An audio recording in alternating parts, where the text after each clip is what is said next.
예, 안녕하세요. 어, 코로나 이후 우리의 삶의 방법이 많이 변화돼 있고, 코로나 이후에 우리의 삶은 어떻게 변화될 것인가, 그리고 우리는 어떻게 대응해야 되느냐가 중요한 화두로 떠올랐습니다. 그런 의미에서 포스트 코로나 시대의 국가 위기 관리라는 주제를 가지고 제7차 국가 위기 관리 포럼 그리고 지속 가능 발전 충북 포럼을 공동으로 진행하고 있습니다. 저희들은 큰 주제를 가지고 진행하는 데에 1섹션을 담당하고 있고요. 1섹션에서는 어, 4명의 발제자가 함께 이렇게 진행을 하겠습니다. 먼저 발제해 주실 분을 소개시켜 드리도록 하겠습니다. 우리 김서용 아주대학교 교수님 와 계십니다. 예, 세안대학교 이주호 교수님 와 계십니다. 그리고 동의대학교 유상일 교수님 소개시켜 드리겠습니다. 발제사는요, 여러분이 같이 하신 내용을 가지고 우리 권설아 센터장이 나와서 발표해 주시겠습니다. 예, 어, 저희들이 이번 포럼을 진행하는 데 있어서 코로나 시대 사회적 거리두기 부분이 있어서 플로에 초대하신 분들은 거리두기에 맞게 일부분만 초대했고 나머지는 방송 송출을 해서 이렇게 보는 형태를 가졌습니다. 많은 분들을 초대해서 해야 됨에도 불구하고 현재는 많은 사람이 모이면 집단 감염의 문제가 있고 또 정부 또한 사회적 거리두기를 지속적으로 시행하고 있어서 플로에도 몇 분의 주요 인사만 모시고 이렇게 진행하게 됐다는 것을 알려드리도록 하겠습니다. 감염병 재난 확산 시 대중들의 행태와 태도에 대한 문제를 가지고 김서용 아주대 교수님께서 발제해 주시겠습니다. 예, 아주대학교의 김소영입니다. 제가 발표할 주제는 감염병 재난 확산 시 대중들의 행태와 태도에 대한 문제입니다. 여러분이 다 아시겠지만 코비드-19 이후로 엄청난 변화가 지금 발생하고 있고 또 이후에 우리 사회에 엄청난 영향을 좀 미칠 것 같습니다. 그 변화라는 게 거시적인 차원에서의 정치 경제 구조의 어떤 변화뿐만 아니라 미시적 차원에서의 개인의 행동이나 이런 쪽에 엄청난 영향을 미칠 것 같습니다. 그래서 잘 아시겠지만 현재 우리 한국 사회의 여러 가지 모습들이 97년 IMF 체계에 의해서 영향을 받아서 지금 영향을 받고 있는 것처럼 향후 어떤 미래는 코비드-19에 의해서 새로 재편되는 세상이 아닐까라는 생각을 좀 해봅니다. 그런 차원에서 아마 코비드-19이 어떻게 종결되고 지나갈지는 모르지만 이 과정 속에서 그 이후에 자본주의 재구조의 문제라든지 그다음 또 4차 산업혁명과의 관련성 속에서 노동의 재구조와 이런 문제를 어떻게 풀어낼지에 대해서 굉장히 궁금한 상황입니다. 오늘 제가 말씀드리고자 하는 것은 이런 어떤 거시적인 구조적인 차원에서의 어떤 문제라기보다는 아주 가까이에 있는 우리들 소위 말해서 개인들의 어떤 삶에 이 행위에 소위 말해서 코비드-19 어떻게 영향을 미치는지 이런 부분에 대해서 한번 좀 짚어보고 싶다라는 말씀드리고요. 어떤 제가 결론을 내기보다는 현재 지금 코비드-19 상황에서 개인들의 행동이나 태도 이런 것들이 어떻게 변해가고 있는지에 대해서 단편적인 어떤 스팟 형식으로 이렇게 모습을 좀 보여드리면서 어느 쪽으로 갈 거다라는 어떤 문제 제기, 그거 아울러서 우리가 또 저희 연구자 입장이기 때문에 어떤 측면에서 좀 지금 발생하고 있는 우리 사람들의 태도와 행태 문제를 갖다가 접근을 해야 되는지 그런 연구적인 관점에서 좀 몇 가지 좀 말씀 좀 드리고자 합니다.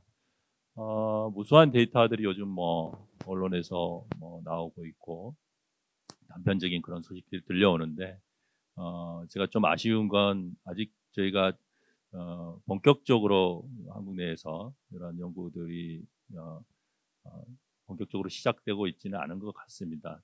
특히 오늘 말씀드릴 개인들의 어떤 태도의 행태에 대해서 그래서 시차가 좀 있을 것 같기 때문에 그래서 제가 오늘 가져온 자료는 우리보다는 좀 약간 더 앞서서 개인들의 태도와 행태에 대해서 모니터링하고 있는 자료를 좀 살펴보고 그걸로부터 저희가 얻을 수 있는 시사점이 무엇인지 그걸 좀 말씀드리고자 합니다. 그래서 아마 자료들을 이미 다 가지고 계시겠지만 저희 자료 보시면 제가 문제 제기 차원에서 코비드 19에 대한 대중들의 행태와 태도에 대한 이해와 분석이 좀 필요하다라는 걸 문제를 좀 제기를 하고요. 그런 차원에서 보게 되면 아직은 기초적인 자료고 그다음에 분석이 좀 부족하다라는 거. 그래서 앞으로 보다 더 이런 개인들의 행태와 태도에 대한 보다 더 이론적인 차원, 정책적인 함의를 갖다 도출하는 작업이 좀 필요하다라고 좀 그렇게 문제 제기를 하고요. 오늘 자료는 제가 가져온 건 저희 오스트레일리아에서 오스트리아 통계청에서 아마 조사를 한 자료입니다. 그래서 그 자료를 좀 공유하면서 마치 이런 현상이 보편적 현상인지 아니면 오스트리아에만 특수한 현상인지 또 우리 사회, 한국 사회는 어떤 의미를 갖다 주는 건지 그런 걸 좀 한번 같이 고민해 보셨으면 좋을 것 같습니다. 재미있는 건 이 자료 지금 저희 책자에 보시다시피 자료들이 쭉 조사가 되고 있습니다. 근데 벌써 오스트리아 통계부에서 코비드 19 서베이를 갖다가 쭉 실시를 했고 벌써 7차례 정도 이렇게 좀 벌써 조사가 됐습니다. 7차례 정도 조사가 됐고 재밌는 건 또 여기서 보게 되면 이분들이 하우스홀드 임팩트 서베이인데요. 이걸 7번 시행하는 동안 약간 좀 패널 서베이 방식으로 이렇게 또 진행을 했습니다. 그래서 패널은 여러분 잘 아시다시피 특정 대상에 대해서 시차를 두고 추적해서 하는 조사이기 때문에 통계적인 측면에서 정밀도는 굉장히 높다고 볼 수가 있습니다. 그래서 처음에 시작할 때 1158 패널 가지고 시작을 했고 최근에 조사한 게 이제 6월 달 건데 990명 가지고 이렇게 좀 조사를 했습니다. 그래서 저희도 어떤 이런 조사 차원에서 하나 좀 참고를 한다고 그러면 이런 패널 서베이를 빨리 시작을 해야 되지 않을까. 왜? 현재의 시간은 미래에 이걸 또 저희가 측정을 할 수가 없습니다. 그래서 현재는 현재이기 때문에 지금 현재 데이터를 갖다 좀 모으기 위한 어떤 노력들이 빨리 출발되지 않을까라는 생각이 좀 듭니다. 그런 좀 함의를 받을 수가 있고요. 그다음에 여기에 이제 최근에 6월 달에 조사된 자료 가지고 몇 가지 변화들을 갖다 살펴볼 수가 있는데요. 그래서 6월 24일부터 29일까지 최근에 조사한 결과를 보게 되면 오스트리아인의 첫 번째 변화와 관련해서는 역시 우리도 예상하다시피 스트레스와 감정적인 웰빙에서의 어떤 변화가 있었습니다. 그래서 6월 현재 응답자들한테 물어보니 25% 이상, 그러니까 그 4명 중에 1명 정도는 저희가 스트레스를 갖다 경험하고 있다고 이렇게 답변을 했었고요. 하나 재밌는 현상이 이건 것 같습니다. 4월 달에 조사했습니다. 4월 달에 조사했을 때는 43%가 스트레스 받고 있다고 그랬는데 6월 달에는 이게 25%로 줍니다. 되게 이제 재밌는 현상인데요. 우리가 어떤 고통이 외부에서 스트레스 풀한 사건이 이렇게 왔을 때 그거에 이제 적응하는 과정이 있는데 코비드 19도 물론 부정적인 현상이지만 이게 이제 적응 메커니즘이 존재한다라는 거죠. 네, 그러면 이런 적응을 하는 과정에서 어떻게 그게 적응이 되는지, 정부는 또 어떤 역할을 했는지 이런 것들이 이제 키 이슈로 좀 작용할 것 같고요. 특히 이런 스트레스를 많이 받는 집단들에 대해서 어떤 방식으로 저희가 이걸 갖다 완화시켜 줄 거냐라는 그런 또 해답도 앞으로 저희가 찾아야 될 것 같습니다. 그래서 일단은 스트레스 사건과 관련해서 스트레스가 발생한 이후로 좀 적응에 의해서 감소하고 있다라는 게 이제 첫 번째 지적할 만하고요. 있고요. 그다음에 지적할 사항이고요. 그다음에 또 스트레스 요인 중에 가장 주목할 만한 게 이제 사람들이 외롭다라는 거예요. 굉장히 외롭다. 근데 이 외롭다는 것도 논의됐는데 4월 달에 22% 정도. 근데 이게 6월 정도 들어오니까 이제 9%로 또 감소를 해요. 그래서 이것도 적응적인 어떤 형태를 보이고 있고. 근데 이제 이건 저희가 이제 또 짧게 봤기 때문에 4월에서 6월을 봤기 때문에 이걸 연차를 두고 1년 사이로 보면 어떻게 될까? 또 그런 생각이 좀 듭니다. 이게 유지가 될지 아니면 또 이런 사태가 오래되다 보니 이게 또 악화가 될지 뭐 이제 그런 것도 있는데 그런 것도 저희가 한번 살펴볼 수 있는 좋은 그 포인트가 아닌가라는 생각이 좀 듭니다. 예. 그다음에 나머지 것들도 좀 변화가 있는데 자꾸 건강한 삶의 방식을 유지하는 데 있어서의 문제가 발생하고 있다라는 것도 언급을 하셨고, 그다음에 관계의 어려움으로 인해서 스트레스도 존재한다. 그런데 이건 약간씩 좀 줄어들고 있다라는 그런 현상을 좀 보이고 있고요. 전체적으로 봤을 때 사람들이 이게 스트레스 요인들이 있는데 크게 보게 되면 사람들의 어떤 관계적인 측면에서 오는 스트레스가 있고, 그게 아니고 이제 본인이 생활하는 데 있어서 약간 객관적인 것과 관련된 스트레스가 있겠죠. 예를 들어 돈을 갖다 빌린다든지 어렵다든지 뭐 이런 것들이 있을 텐데, 이런 관계적인 것과 객관적인 걸 비교했을 때 사람들이 이 코비드 19을 위해서 훨씬 더 충격을 많이 받았던 부분은 관계적인 부분이었던 것 같습니다. 그래서 그런 측면에서 이런 부정적인 스트레스 현상이 좀 많이 나타났던 것 같고요. 그래서 우리가 나중에 이 관계를 소위 말해서 코비드 19 이후에 사람들의 삶으로서 다시 한번 뭐 회복이랄까 이랬을 때 어느 걸 강조해야 되느냐라고 했을 때는 이런 관계적인 측면을 갖다 어떻게 회복을 해야 될까, 뭐 그 문제와 관련해 당연히 우리 사회복지 시스템이라든지 이런 그런 게 이제 연관이 좀 돼야 될 것 같고요. 그래서 그런 고민을 좀 던져주는 결과라고 좀 볼 수가 있습니다. 스트레스 말고 두 번째는 이제 소비 행태의 변화인데요. 뭐 여러분들도 이제 그 코로나 생기고 나서 가장 저희가 많이 있었던 게 그 확진자 얘기만 했던 것 같습니다. 그래서 집에서 계속 먹고 자니까 살이 많이 쪘다, 뭐 이런 건데요. 재밌는 게 이제 이 소비 행태에서 보니까 제가 몇 가지 볼 수가 있는데, 첫 번째 보게 되면 5명 중에 1명은 코로나 이후로 여러 가지 규제가 있으니까 뭐 자기가 집에 머물면서 보니까 평상시에 소프트 드링크 마시는 것 갖다 좀 줄였다라는 얘기가 있더라고요. 이런 결과도 좀 있고, 그 다음에 뭐 우리한테 다 해당될 수가 있는데 44% 정도의 응답자들은 TV, 컴퓨터, 전화, 기타 기기에 시간을 더 많이 소비한다고 얘기를 했습니다. 그래서 뭐 집에서 당연히 저희가 온라인 관련된 시청 많이 하고 그런 현상들이 나타났는데, 그게 좀 반영되어 있는 걸로 나타나고요. 남녀 간 차이를 비교했을 때는 여성 20%, 28%의 여성들이 스낵푸드를 갖다가 더 많이 섭취한다고 이렇게 좀 답변해서 남성보다는 좀 높게 나타났습니다. 남성들은 16% 정도만 더 많이 먹는다고 이렇게 얘기를 해서 확진자가 여성 쪽이 약간 편중됐다라고 이렇게 좀 말씀 좀 드릴 수가 있습니다. 이런 현상은 뭐 저희가 관심도 가질 수가 있지만 대부분 이제 기업체에서 요즘 굉장히 관심을 많이 갖더라고요. 소위 말해서 뭘 먹는지, 그 다음에 소위 말해서 어떤 매체를 통해서 보는지. 그래서 이런 정보들은 주로 이제 우리 산업 구조라든지 이런 쪽에 영향을 크게 미칠 수 있는 하나의 개인들의 행태가 아닐까라고 좀 생각을 했고요.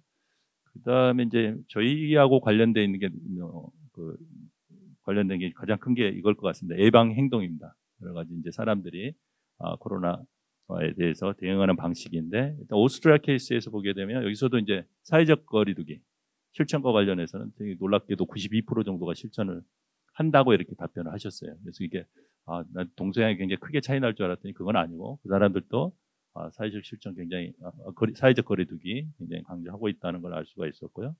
그 다음에 모임 자제, 구체적으로 봐서는 사회적 모임을 자제했다 66%, 그 다음에 공공장소 방문을 자제했다 57%, 대중교통 이용하는 걸 자제했다 52% 정도로 나타나서 꽤 높은 수치가 나타났고요. 그 다음에 우리는 잘 안 하는 것 같은데 사용 전에 뭐 물건에 표면 닦기, 소독하는 거 68% 정도 이렇게 돼 있었고요. 좀 이제 저희랑 뭐 이게 또 나중에 이제 저희 한국하고 이제 한번 비교를 해야 되겠지만, 비교적 차원에서 보게 되면 이제 배달 서비스 이용하는 게 20% 정도 이렇게 답변이 나왔고, 그 다음에 제일 큰 게 아마 마스크 사용과 관련해서는 13%밖에 안 나왔어요. 그러니까 이건 저희랑은 굉장히 큰 차이라고 좀 볼 수가 있고요. 그래서 13% 정도. 그래서 이런 행동의 차이들이 좀 나타났다라는 거고요.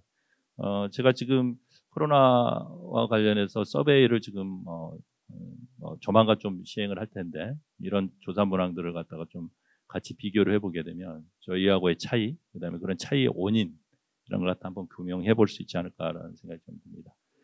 그 다음에 특히 오스트레일리아에서 이제 이게 보건 서비스 이용과 관련해서 좀 조사를 했더라고요. 그래서 이게 저희가 그 원격 의료를 이용했느냐라는 건데, 5명 중에 1명 정도는 이걸 이용을 하고 있다라고 이렇게 얘기를 해서 굉장히 그 높은 비율을 갖다가 나타났고 47%의 사람들은 한번 또 이용해 보고 싶다라고 이렇게 좀 답변했습니다. 이용해 보니 사용이 너무 편리하더라. 69% 정도 이렇게 답변하셨고 시간도 절약되더라. 37% 정도 이렇게 돼 있어서 아마 저희가 그 한국 사회에서 원격 의료와 관련해서 이제 규제 완화 관련해서 오래전부터 얘기가 좀 나왔었고 근본에 이제 저희 한국 사회에서도 이게 약간 좀 논란이 좀 됐었는데 아마 코로나가 종료되든 그 중간이든 이런 의료 규제에 대한 문제가 핵심적인 또 우리 행정 쪽의 아젠다로 또 오르지 않을까라는 좀 생각을 해봅니다. 자, 그 다음에 이제 마지막은 이제 뭐 그 코로나 이후에 이제 뭐 코로나 끝나 뭐 해보고 싶냐 이렇게 물어봤어요. 아주 재밌는 질문인데요. 이 서구 사람인데도 이 집단주의가 굉장히 좀 강한 것 같아요. 제일 높은 비율이 나왔던 게 가족이나 친구하고 모임을 갖고 싶다라는 비율이 62%. 그 다음에 레스토랑에서 저녁 식사를 좀 해보고 싶다라는 분이 61%. 그 다음에 여행, 국내 여행 58%. 이런 식으로 좀 나타나서요. 관계에 대한 욕구 이런 것들이 베이스에 좀 깔려 있다라고 좀 보고 있습니다. 제가 아주 요 통계 결과 관련해서 아주 짧은 내용들을 갖다 그냥 나타났다는 걸 갖다 단편적으로 좀 말씀을 좀 드렸고요. 그러면 이제 앞으로 우리가 뭘 연구를 어떻게 해야 될 거냐라는 이제 큰 방향성 차원에서 제가 생각했던 건 첫 번째는 결국 국가마다 사람들의 행태가 차이가 나는데 그 차이의 원인은 뭘까라는 걸 좀 저희가 좀 저희 쪽에서 좀 연구를 해줘야 되지 않을까라는 생각이 들고요. 단편적인 이제 현상에 대한 결과적인 측면은 서베이에서 충분히 나타나지만 그 원인을 밝혀주는 부분은 저희 사회과학자의 몫이 아닌가라는 생각이 듭니다. 잘 아시겠지만 뭐 마스크 착용과 관련해서는 뭐 홍콩, 뭐 차이나, 태국 다 비롯해서 70% 이상이 다 넘습니다. 이게 발생 초기부터도 원래 높았고요. 계속적으로 유지되고 있고. 그런데 재밌는 건 서구에서 보게 되면 이게 지금 2월 달하고 제가 이제 5월 달 이렇게 한 3달 사이 상관을 보게 되면 노르웨이, 핀란드, 덴마크 10%가 안 넘습니다. 실제로 마스크 착용과 관련해서. 그래서 굉장히 큰 차이가 이렇게 나타나는 거죠. 10%와 거의 70% 이상의 차이라는 거. 그래서 이런 것 이게 왜 그러느냐? 이미 단편적으로 우리가 뭐 들었던 소위 말해서 개인의 어떤 자유의 문제에 대한 그 기본적인 사람들의 사고의 차이라든지 그다음에 어떤 문화적인 그런 부분들이 분명히 존재하는데 그걸 좀 한번 좀 확정적으로 저희가 좀 검증을 좀 해봐야 될 것 같고요. 두 번째는 이제 이론의 문제인 것 같아요. 그러니까 이 차이가 나타나는데 그러면 그걸 설명하려면 어떤 이론적인 관점에서 어떤 요소가 거기에 영향을 미치고 있는지 저희가 그런 걸 좀 주목을 좀 해야 될 텐데 여기에는 이제 개인의 기본적인 뭐 지각과 관련된 뭐 부분이 분명히 있을 것 같고요. 얼마나 두렵게 느끼느냐, 뭐 감정적으로 얼마나 이게 부정적인 사건이냐, 뭐 이렇게 개인이 생각하는 측면도 있겠지만 우리가 더 관심을 가지는 건 개인의 생각 외에 바깥에서 존재하는 부분, 소위 말해서 리더십의 문제, 리더를 얼마나 신뢰해야 하느냐의 문제, 그 다음에 그 사회가 가지고 있는 소위 말해서 불평등 구조의 문제라든지 뭐 이런 거시적인 측면에서의 문제들, 그 다음에 또 국가에서 또 뭐 정부에서 소통을 어떻게 하느냐, 뭐 커뮤니케이션의 문제 이런 것들이 다 관련돼 있을 것 같습니다. 그래서 이런 틀을 이제 좀 짜서 과연 우리가 코로나 이후에 대중들의 행태를 이해하는 데 있어서 어떤 모형을 가지고 갈 거냐라는 차원에서는 제가 앞으로 계속 좀 대화를 좀 나눠야 될 것 같고요. 그래서 저는 이제 연구를 좀 시작해야 될 때다라고 생각이 들고 그런 차원에서는 데이터도 좀 우리 한국 사회에서 좀 모아야 되고 그다음에 이걸 이해하기 위한 어떤 연구의 모형이라든지 이론적 논의가 좀 본격적으로 좀 시작돼야 된다라고 생각을 합니다. 이 정도 제가 이제 뭐 화두를 좀 던졌다라고 이렇게 생각을 하고요. 네, 이 정도로 발표 마치도록 하겠습니다. 예, 감사합니다.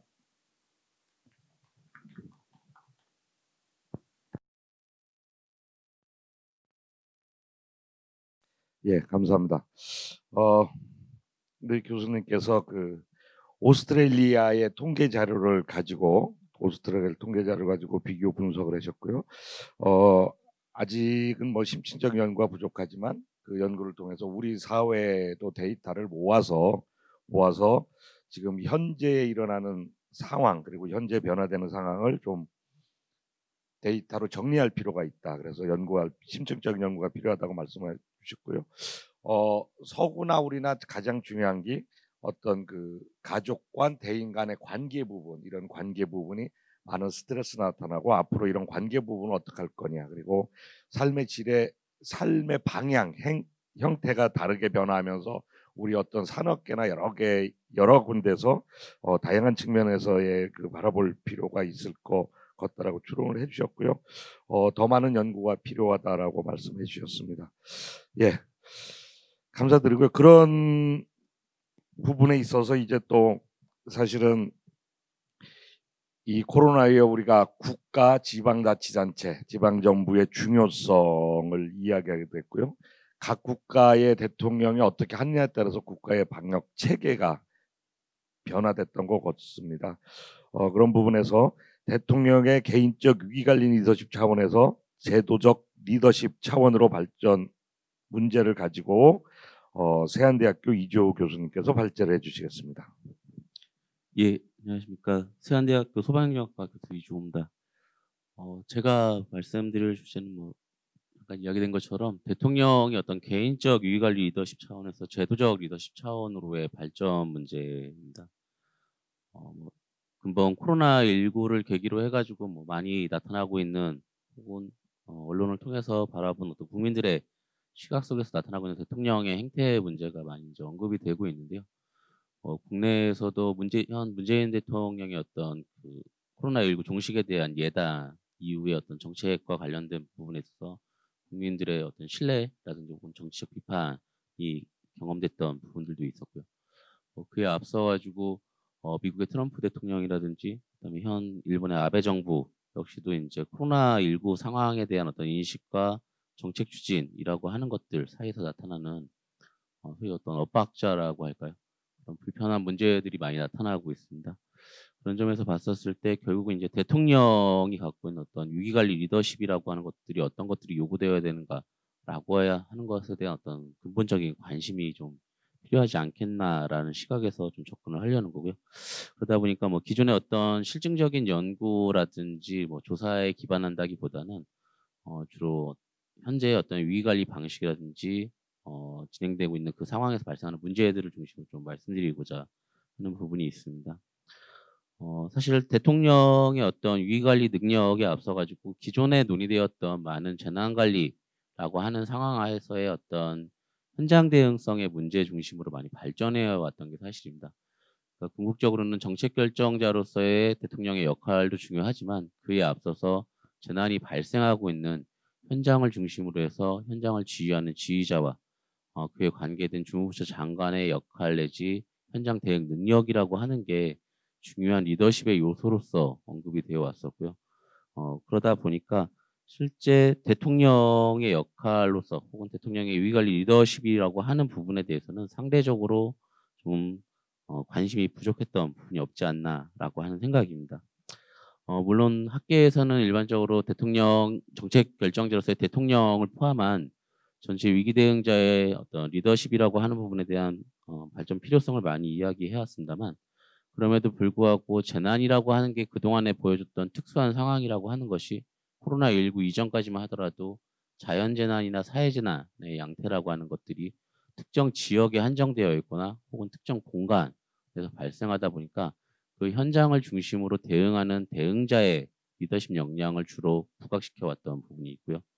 하지만 이번 코로나19를 계기로 해가지고 발생할 수 있는 재난이라고 하는 것들이 결국은 어떤 물리적인 공간적 한계를 넘어서서 흔히 저희가 이야기하는 정치, 경제, 사회문화 체제라고 하는 이 체제 간 경계를 넘어서 영향을 미칠 수 있고 그렇기 때문에 국정 수반으로서 특히나 정책 결정자로서 위기관리 리더십을 발휘해야 될 대통령의 역할이라고 하는 것이 상당히 중요한 문제로 부각될 수밖에 없다라는 부분입니다.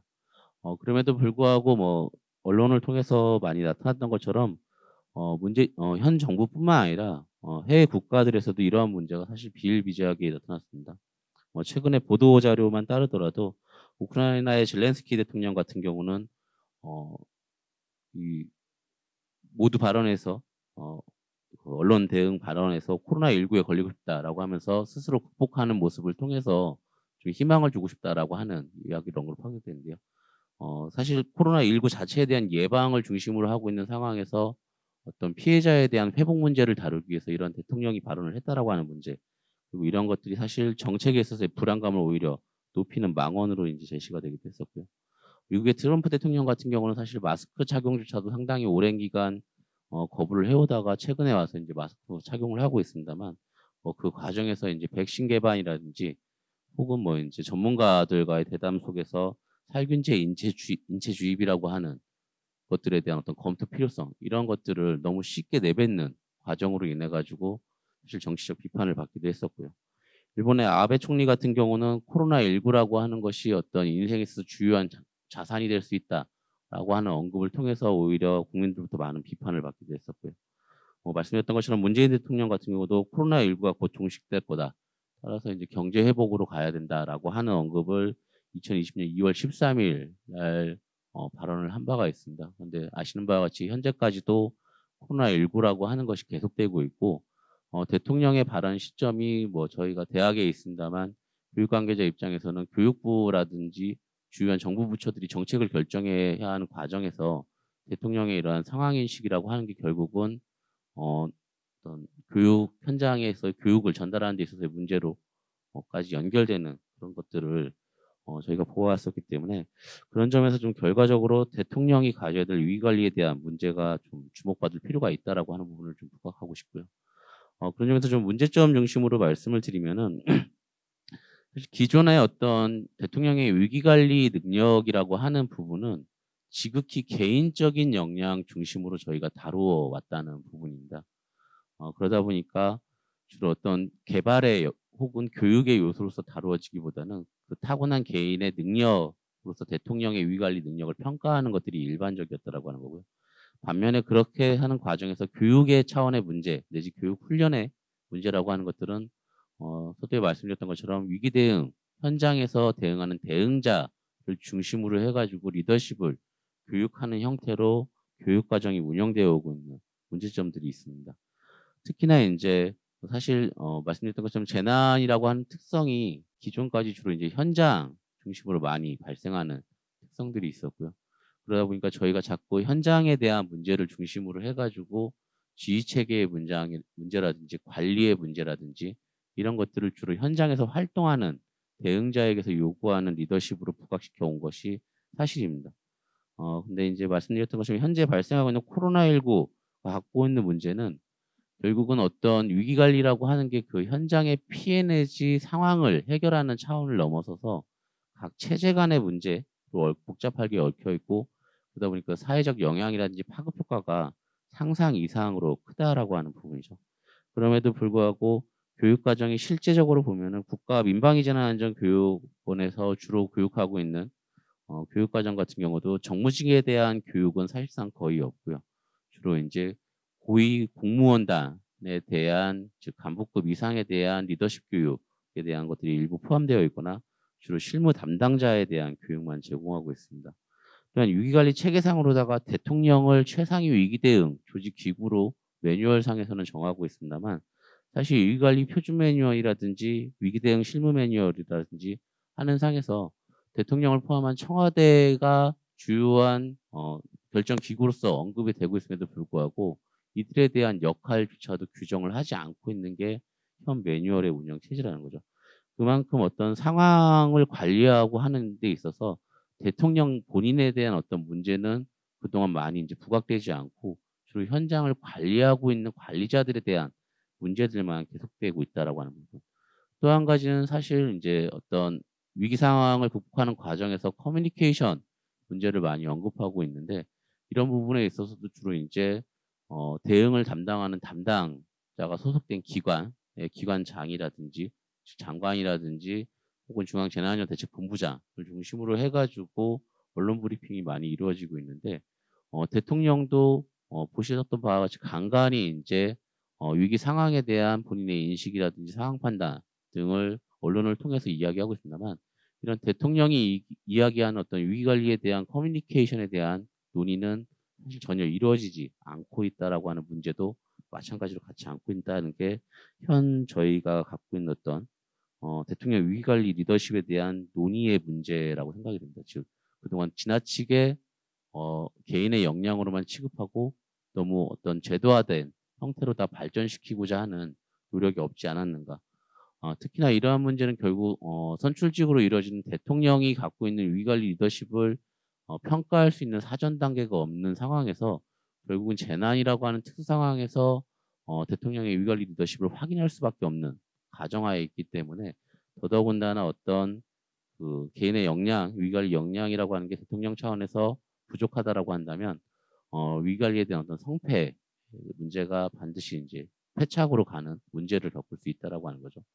저희가 이러한 경험은 사실 세월호 침몰 사고 당시에 박근혜 대통령의 위기 상황 인식이라든지 중앙재난안전대책본부에서의 회의 모두 발언 등을 통해서도 많이 언급했던 문제점들이 있습니다. 그렇기 때문에 향후에 저희가 좀 고려해야 되는 어떤 개선 과제로서 말씀을 드리고 싶은 것들은 1차적으로 대통령을 포함한 어떤 정무직에 대한 위기관리 교육이라고 하는 게 근본적으로 좀 필요하다라고 하는 부분입니다. 특히나 이 과정에서 위기라고 하는 것들이 갖고 오는 근본 코로나19를 통해서 보는 상황이라고 하는 게 사회 전반에 걸쳐서 미치는 영향이라고 하는 게 있기 때문에 단순히 대응 차원의 문제를 넘어서 위기 관리라고 하는 차원에서 기존에 최근 논의되고 있는 어떤 메타 리더십이라고 하는 관점에서의 접근이 필요하다는 거죠.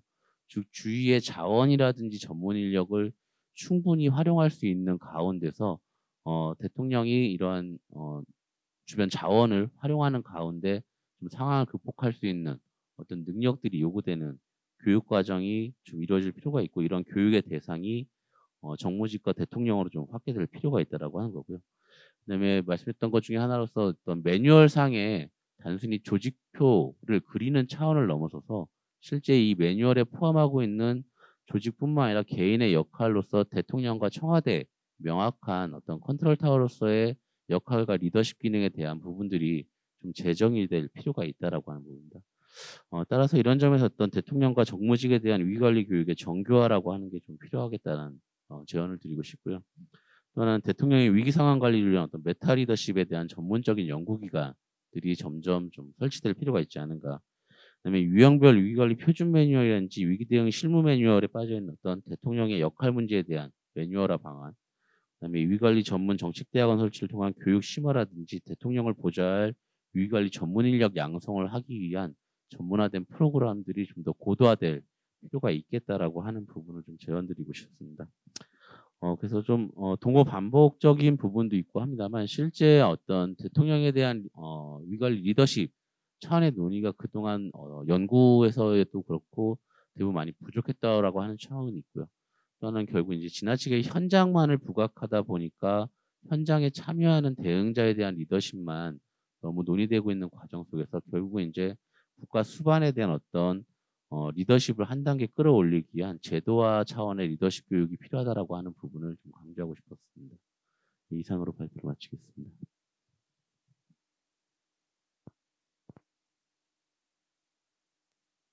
이게 마이크가 껐다가 다시 키면 인터벌이 필요하네요.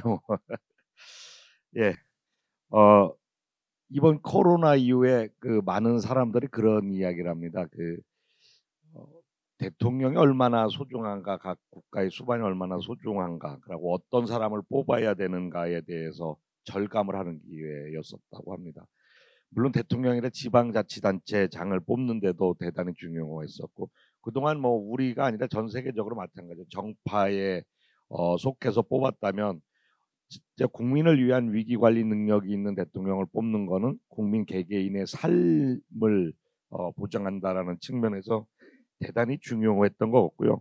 아까 말씀하신 전체 부분은 그동안의 위기관리가 그 발생 재난 현장 중심이었었는데 지금의 연체로 보면 전체 큰 국가 아니면 전 지구적인 과정에서 공간 범위 확대 그러면서 개인적인 대통령 리더십에 관한 부분이 제도화되고 체계화될 필요성이 있다라는 그 설명을 해주셨고요. 그러면서 위기관리 교육에 대한 그 정규화 과정, 메타니서십 전문 연구기관 설치 문제, 그리고 대통령의 극복할 문제에 대한 매뉴얼 방안 연구라고 대통령 보좌할 위기관리 전문 인력 양성에 대한 그 제안해 주셨는데 지금 시점에서 가장 중요하게 보여야 할 부분이라고 보고 앞으로 국가의 수반이 위기관리 능력이 없는 분은 이제 앞으로 어떤 대통령으로서 자질이 없다라는 표현이 될 거고 결국은 위기 관리할 수 있는 능력 그동안에 우리가 좀 국지적이고 참모들 중심으로 했다면 대통령을 중심으로 한 큰 어떤 메커니즘십을 통한 위기 관리 능력을 가지고 있는 분이 이제 국가 수반이 될 수뿐이 없다. 그래서 그거를 제도화할 필요가 있다라는 말씀을 전체적으로 해주신 것 같습니다.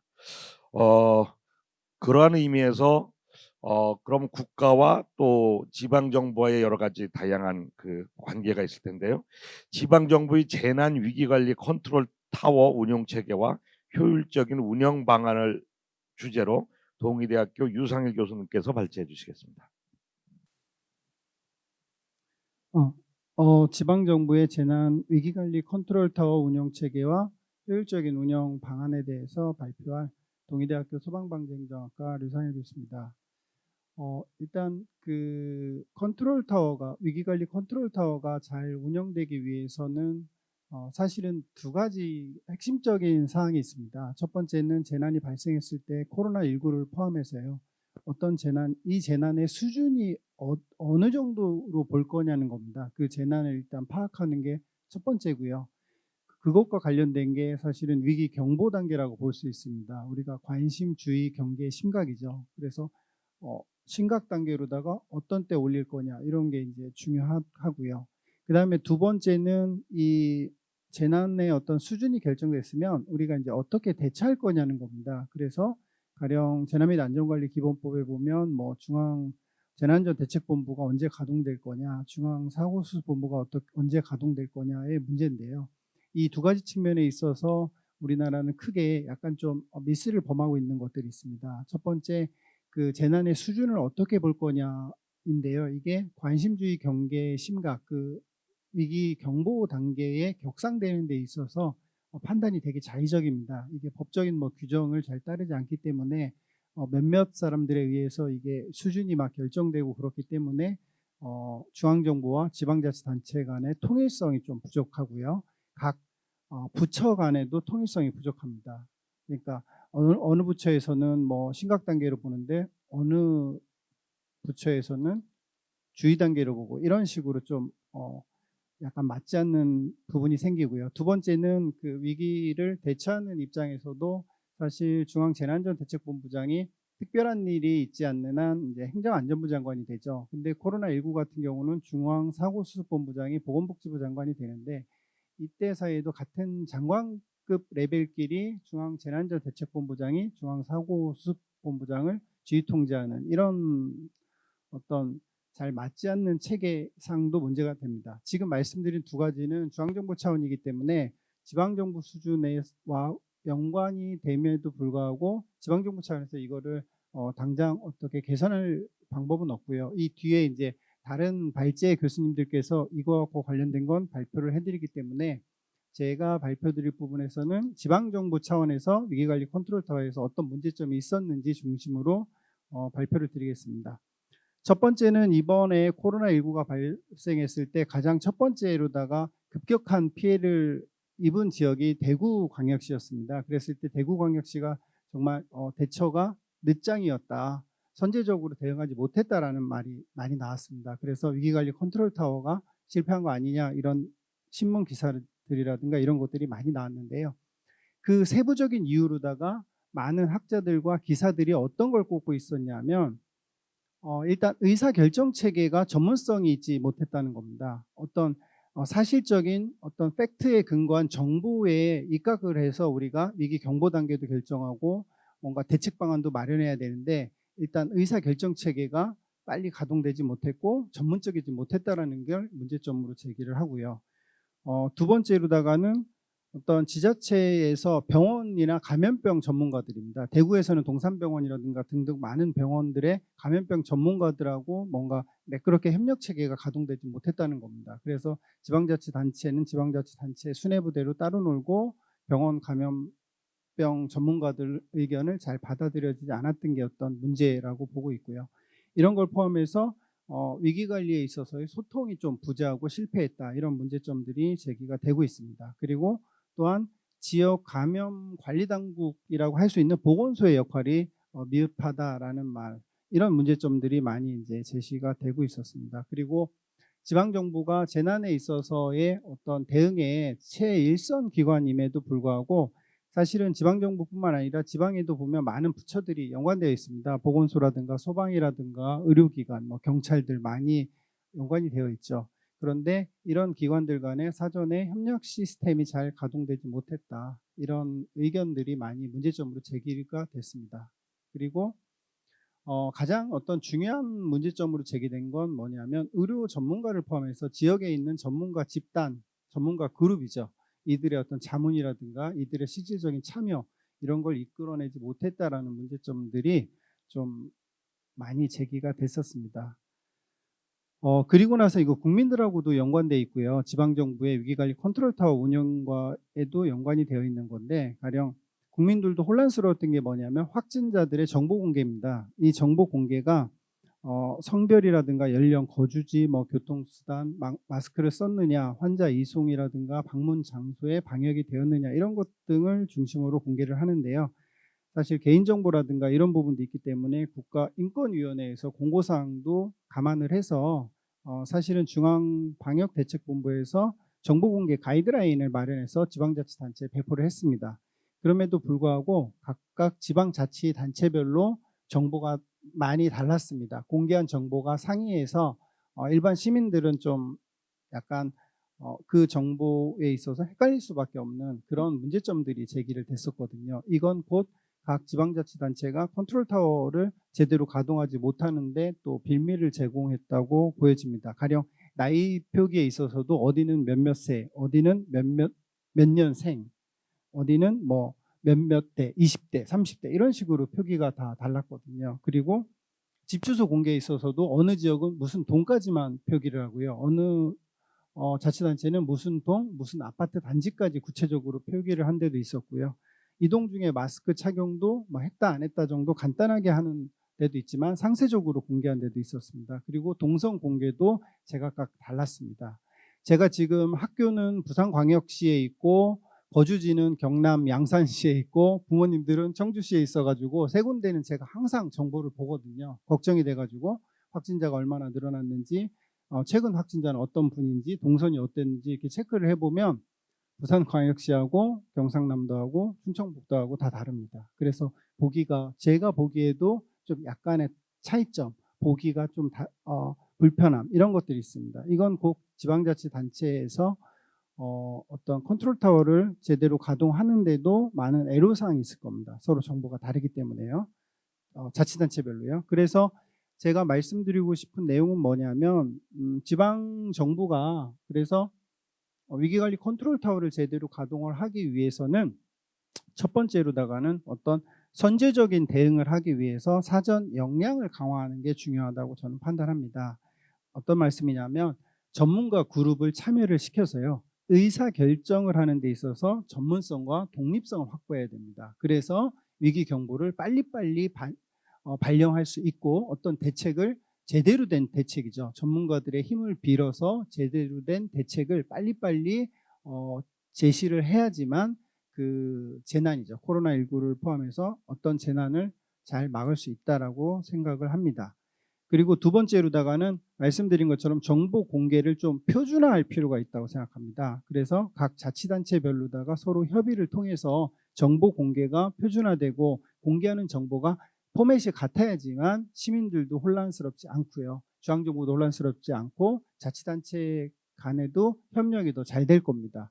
서로 제시한 정보가 다르면 이쪽에서 제시한 정보, 저쪽에서 제시한 정보 각각 자치단체별로 다르면 협력하기가 어렵거든요. 같은 양식에 의해서 같이 정보가 공개돼야지만 서로 협력이 잘 될 것 같습니다. 그래서 마지막으로 정책 요청 사항은 충청북도 내에 감염병 분야 전문가 인력풀을 좀 미리미리 구축을 했으면 좋겠습니다. 그래서 이렇게 초기 대응에 의사 결정을 할 때, 위기 경보를 발령할 때, 그다음에 위기 기구를 가동할 때 어떻게 해야 되는지 지역 전문가 인력풀을 활용을 했으면 좋겠고요. 두 번째는 지자체의 어떤 확진자 정보 공개 표준화 모델이 구축이 됐으면 좋겠습니다. 그래서 서로 표준화된 정보를 공개를 해서 국민들이 시민들이 혼란이 가중되지 않도록 했으면 좋겠고요. 세 번째는 감염병 전문가 그룹이죠. 이 전문가 그룹을 실제로 참여를 시켜서 지방자치단체가 위기 대응 실무 매뉴얼이라든가 이런 거를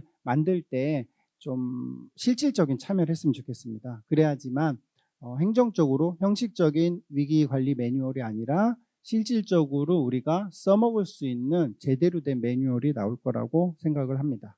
그래서 저는 지방정부 차원에서 위기관리 컨트롤 타워가 어떤 문제점이 있고 어떻게 개선이 됐으면 좋겠는지에 대해서 발표를 했습니다. 예, 이상입니다. 예, 수고하셨습니다. 우리가 그 재난이 발생할 때 가장 중요하게 가는 게 컨트롤 타워의 문제인 것 같고, 사실은 세월호 때 컨트롤 타워가 제대로 작동됐느냐 되지 않느냐에 따라서 대단히 혼란이 있었고, 그러면서 어떤 정권이 바뀌는 결과까지 나왔던 하여튼 중요한 부분인 것 같습니다. 그럼에도 아직 우리가 재난의 수준을 평가해 갖고 대책을 하는 부분은 아직까지도 완비가 되지 않았고 좀 부족한 부분이 많다라는 설명을 해주셨고요. 그런 부족한 부분들을 해결하기 위해서 소통의 중요성, 어떤 정보 공개의 표준화를 얘기했는데요. 그러면서 저 정책 요청사항으로는 충청북도의 감염병 분야 전문가 인력풀을 구축할 필요가 있겠다라는 부분, 그리고 지자체 코로나19 확진자 정보 공개 표준화를 해야 된다. 각 지역마다 다르지 않게 표준화를 해야 된다는 부분, 그리고 감염병 전문가 그룹의 참여를 통한 감염병 위기 대응 실무 매뉴얼 및 지원 체계를 재수립할 필요가 있다라고 구체적으로 제안을 해 주셨습니다. 늘 우리가 재난을 갖고 얘기할 때 매뉴얼을 작성을 하고 매뉴얼이 현장 중으로 실제 가동이 될 수 있는 매뉴얼에 대한 이야기를 지속적으로 하고 있음에도 아직 매뉴얼에 대한 부분이 부족한 게 현실인 것 같고요. 아마 이 코로나19 이후에 범국가적인 범지구적인 재난 상태에 돌입하면서 이 부분은 집중적으로 많이 논의될 거고, 또 자치단체 또 국가에서도 좀 많은 고민을 하고 있을 거라고 생각을 합니다. 그러면서 이제 마지막 발제입니다. 마지막 발제는 포스트 코로나 시대의 충청북도의 정책 역할이라는 주제를 가지고 충북대학교 국가위기관리연구소 재난안전혁신센터 권설아 센터장께서 발제해 주시겠습니다. 네, 충북대학교 권설아입니다. 이 포스트 코로나 시대의 충청북도 정책 역할과 관련해서는 아마 지난주에도 저희가 이제 충북 NGO 이제 민간 포럼을 통해서 역할이 이제 저희가 발제를 했었는데요. 이 내용과 있어서는 사실 지난 몇 달간 전국에 있는 국가위기관리 전문가 교수님들, 연구진들이 이제 논의한 끝에 다양한 이제 정책 대안들이 조금 나왔습니다. 그래서 중앙정부에서도 중요한 역할을 하고 있지만 1차적인 기관인 지방정부에서 과연, 그리고 저희 이제 충북대학교가 있는 이 충청북도 내에서의 포스트 코로나 시대에 어떠한 감염병 위기에 대처할 수 있는 정책 역할을 마련할 수 있을까라는 논의 끝에 나온 이제 정책안들입니다. 일반적으로 정책안들은 7가지 넘게 이제 대안들이 나왔는데, 그 중에 이제 조금 이제 실현이 가능한 내용들로 좀 추려서 이제 제가 말씀을 드리는 걸로 정리를 좀 해보고자 합니다. 사실 감염병 예방 및 관리에 관한 법률에 따라서 감염 취약계층인 노인이라든지 어린이들을 포함하고 있고, 그리고 감염병 위기관리 매뉴얼에도 이제 자치단체의 역할에 안전 취약계층의 장애인 등을 포함을 하고 있습니다. 그러나 이제 실질적으로 이제 감염병이 유행했을 때 의료기관 전원 조치나 의료기관 수용에 따른 대비를 통한 지원 대책, 그리고 그의 구체적인 세부 사항은 사실 미약한 게 사실입니다. 뿐만 아니라 또 재난으로 인해서 경제 활동에 피해를 입는 경우 되게 심각하게 나타나고 있죠. 이러한 심각한 경우는 지역 해체로까지도 나타납니다. 과거 2007년 허베이 스트리트호 유류 피해 사고 당시에도 경제적인 피해가 컸지만 그 이후에 나타난 2014년도 세월호 사건 이후에 그 진도에서 발생한 경제적인 피해로 인해서 사람들이 극심한 고통을 얻고 이제 뭐 서베이 조사를 하다 보면은 그 2014년도 이후에 진도에 계시는 분들의 스트레스 비율도 폭증을 하고 음주율도 증가를 했거든요. 그런 면에 있어서는 뭐 경제적인 피해라든가 정신적인 피해도 크게 나타날 수가 있습니다. 특히 이 코비드19 사태 이후에 공적 지원이나 민간 지원이 동시적으로 이제 같이 지원이 되는 형태가 발생을 했죠. 공적 지원 같은 경우에는 많이 다들 아시다시피 여러분들도 받아서 이제 사용도 해보셨겠지만 긴급재난지원금 같은 경우 있었고, 그리고 만약에 이제 같이 이제 아이를 키우는 가족 같은 경우는 가족 돌봄 휴가 같은 경우를 사용해 보신 적이 있었을 겁니다. 민간 같은 경우에는 인터넷 같은 걸 활용을 해서 소상공인 돕기, 뭐 이제 뭐 감자 판매를 촉진한다든지 아스파라거스를 촉진한다든지 이러한 착한 소비 운동이 이제 민간 지원이 동시적으로 이제 착한 소비 형태가 일어나는 방향이 있었습니다. 또한 그 현재 갖고 있는 그 이제 현황에서 조금 더 디테일을 살펴보면 그 사망을 하거나 재난으로 인해서 부상에 대한 재난지원금을 우리가 지원받기 위해서는 이 재난이 끝난 이후 신고 기간이 열흘에 한정돼 있다는 약간 조금 이 기간 한정에 따른 문제가 조금 있다는 걸 말씀을 드리고 싶습니다. 그래서 이러한 현황에 따른 구체적인 문제점들을 이제 말씀을 드리자면, 특히 이 감염 취약계층 그리고 재난 약자, 재난 취약계층들 중에 장애인 단체 이제 총연맹에 따른 이제 그런 장애 안전 확보 문제에 따른 사례를 살펴보면 청도 대남병원에 집단 감염이 있었죠. 근데 상급 종합병원에서 정신질환자들을 음악경리실에 이송하는 것을 거부하는 문제들이 나타났습니다. 그리고 구급차 이송도 거부했고 가족과 분리 이송하는 것에 따른 거부 문제도 나타났습니다. 사실 저희도 이제 이제 연구 조사 같은 경우를 나가 보면 특히 이런 정신장애를 갖고 계신 분들은 이렇게 가족이랑 같이 이송을 해야 한다든지 같이 이제 뭐 같이 함께 계속 있었던 사회복지사들, 이제 자기와 익숙한 사람들이랑 이동을 해야 되는데 그렇지 않고 분리해서 이동을 하게 되면은 그 정신장애인들이 겪게 되는 또 이제 정신적인 피해라든지 그 분리에 따른 문제들이 발생합니다. 그래서 이런 이송 계획에서도 이런 문제점들이 나타났었고요. 그리고 자가격리 때 이 중증 장애인들에 대한 지원이 좀 부재했습니다. 그래서 활동 지원자들이 확진이 됐을 경우 활동 지원에 따른 공백이 나타났고요. 그리고 장애인 거주 시설의 집단의 발병도 나타났습니다. 또한 학교 측에서 살펴보면 저희도 이제 비대면 수업으로 이제 온라인으로 녹화 방송 송출을 했는데, 온라인 계약에 따라서 시청각 장애인을 갖고 있는 그 학생들에 대한 학습권을 저희가 명확하게 이제 보장을 하지 못했다는 점이 약간 미흡한 점이라고 볼 수가 있겠습니다. 또한 이러한 장애인 문제뿐만 아니라 그 긴급재난지원금 같은 그 공적 지원은요, 추경을 통한 일시적인 지원 형태입니다. 그래서 현재 공적 지원 같은 이런 긴급재난지원금은 그 현재 나타난 이러한 특별한 사유로 인해서 그 이미 갖고 있고 성립되어 있던 예산을 변경해서 다시 정하는 추경을 통한 지급이었습니다. 그래서 이러한 바이러스 재난으로 인한 경제 지원 시스템이 그 일반적인 이러한 지원금이나 저금리 대출과 같은 금전적인 지원에 그치고 있다는 점이 조금 한계점으로 볼 수가 있겠습니다. 그리고 각각의 지방정부에서는 이제 재난 피해자를 지원하기 위해서 도민안전보험이 있는데요. 이 충북 같은 경우에는 총 10가지 정도로 보장을 해주고 있습니다.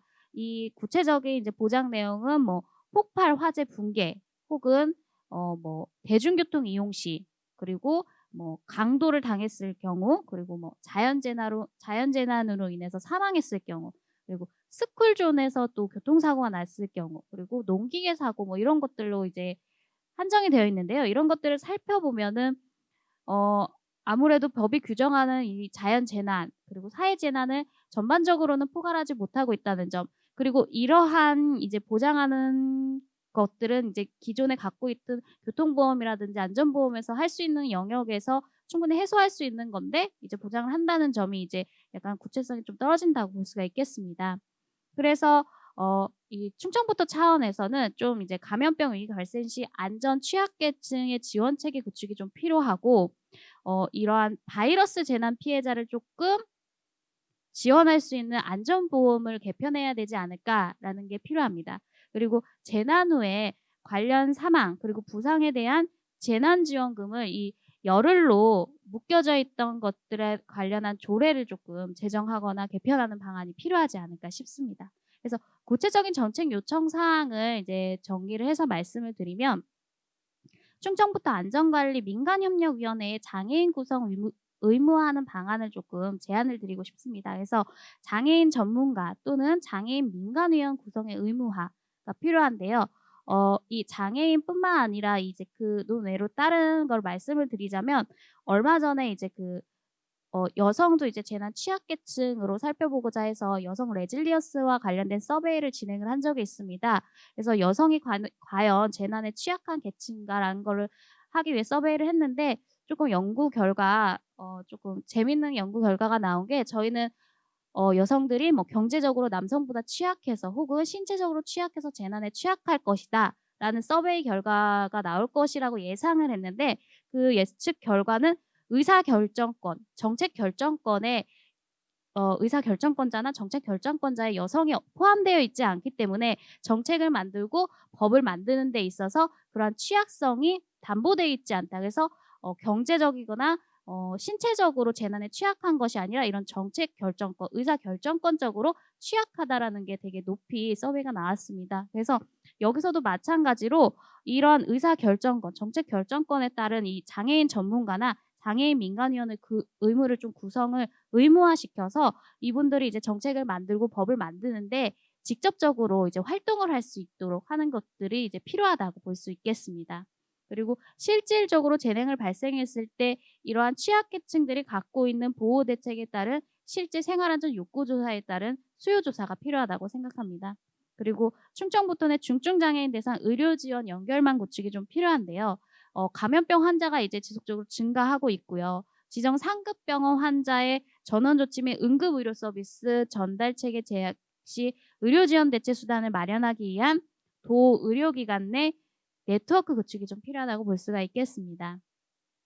그리고 경제적인 피해와 관련해서는 도민안전보험을 좀 개선하는 방안이 요청됩니다.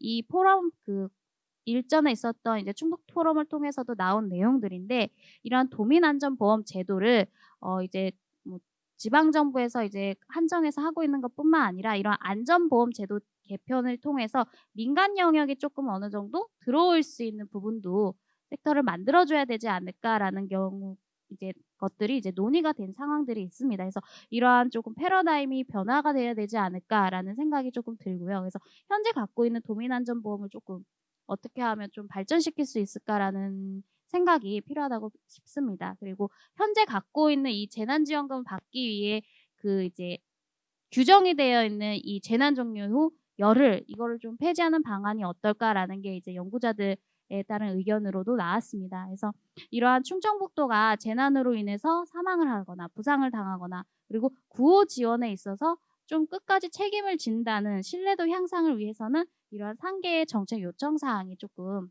이제 구현이 돼야 되지 않을까 싶습니다. 네, 이상 발제를 마치겠습니다. 예, 수고하셨습니다.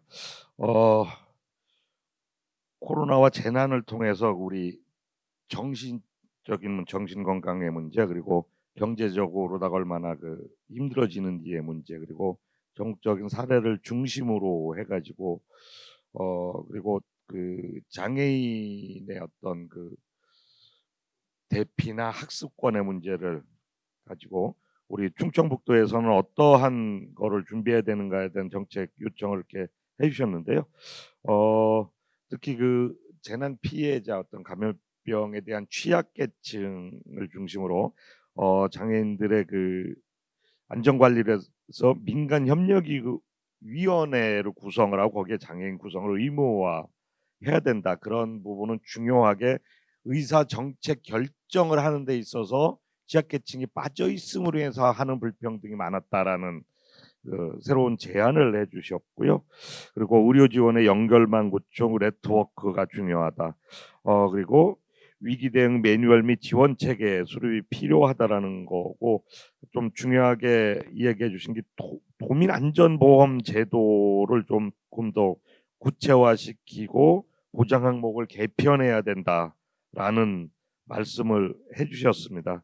그래서 그런 도민 안전보험 제도가 금전적 지원을 넘어서 재난 피해자가 조속히 일상생활로 복귀할 수 있도록 정신적, 신체적 의료 서비스와 경제적 지원을 제공할 수 있도록 해야 되는데, 현재 제한 지역을 받기 위해서는 재난 종료 후 10일 이내로 신고 기간이 정해져 있는데 이 부분을 좀 개편할 필요가 있겠다라고 이렇게 구체적인 제안을 해주셨고, 충청북도에서 이런 부분을 좀 조례나 어떤 제도 속에 좀 담아낼 필요가 있겠다라고 느껴집니다.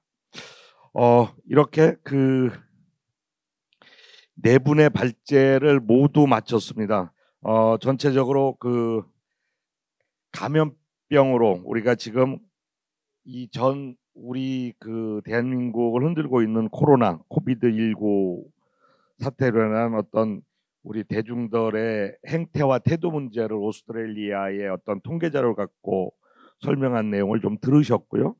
그런 부분에 있어서 국가 위기 관리 체계에 대한 부분, 그리고 어떤 위기 관리의 컨트롤 문제, 지방 정부와의 소통의 문제, 그리고 충청북도는 어떻게 위기 관리를 해야 될까에 대한 어떤 구체적인 정책 제안까지 이렇게 함께 해주셨습니다.